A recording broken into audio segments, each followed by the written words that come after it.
Hello guys, welcome again to our channel. So guys, i-review natin itong pre-sample sa TikTok.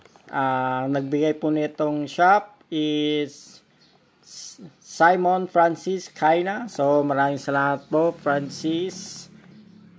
Simon Francis Kaina. Yun yung TikTok shop nila guys. Kung gusto niyo bumili rin nito, pwede niyo siyang i-visit or open our yellow basket, guys. Ilalagay ko yung yellow basket dito sa ating video. So, guys, ang start natin, kung makikita ninyo, yung voltage niya is 4.2 volts. Then, 288 pieces LED lights. Then, yung power supply niya, solid power supply, so 5 volts. Then, discharge time, so 8 to 36 hours. Siguro yan kung 36 hours guys is yung solar niya, panel, kailangan nakalagay. So, ito kung makikita ninyo,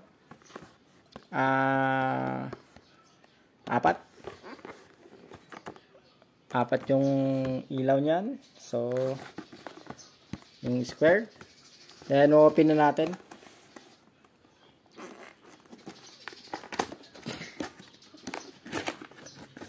So, meron siyang cable na Type-C.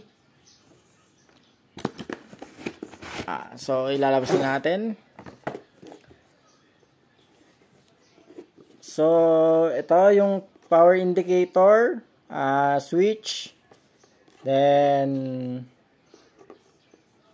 wait lang, so baliktad wait,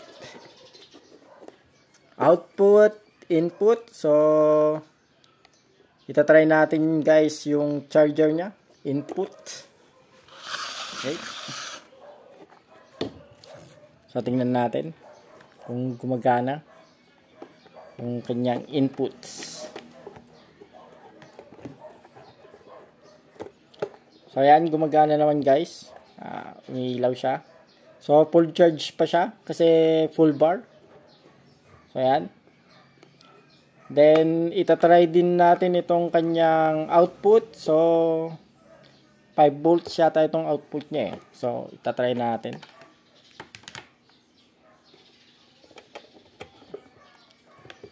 So may cellphone ako dito guys.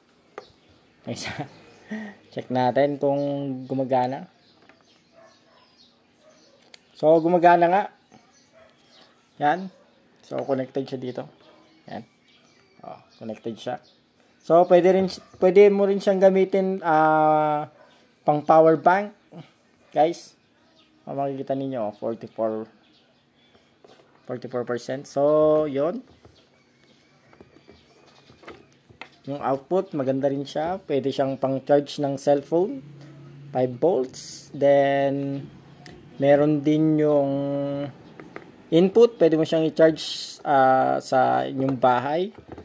Then, yung isang charger niya guys, ito, solar. Yan. So, ito try natin itong solar. So, ito tutok. So, yan. Tutok lang natin sa maliwanag. So, nagcha-charge siya, guys. Kung makikita ninyo, nagbi-blink. Yan. Ayan, katutok yung solar niya. Then, papakita ko rin sa inyo, guys, yung kanyang ilaw. So, lakas. Lakas ng ilaw niya. So, may light siya dito. Yan. Ilaw. Okay. Then, yung susunod. Malakas ito guys, So, yung sumunod na ilaw niya, yung dim light. Tapos, sabay. Dim light, tsaka yung puting ilaw, nagsabay. So, ito yung pinaka-highest niya. Then, low. Low na sabay.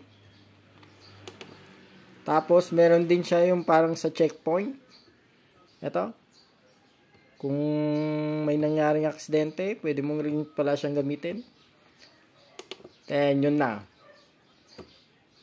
Tapos guys, pagka bumili kayo ng ganito guys, i-adjust nyo lang ito. Gamit kayo ng screw.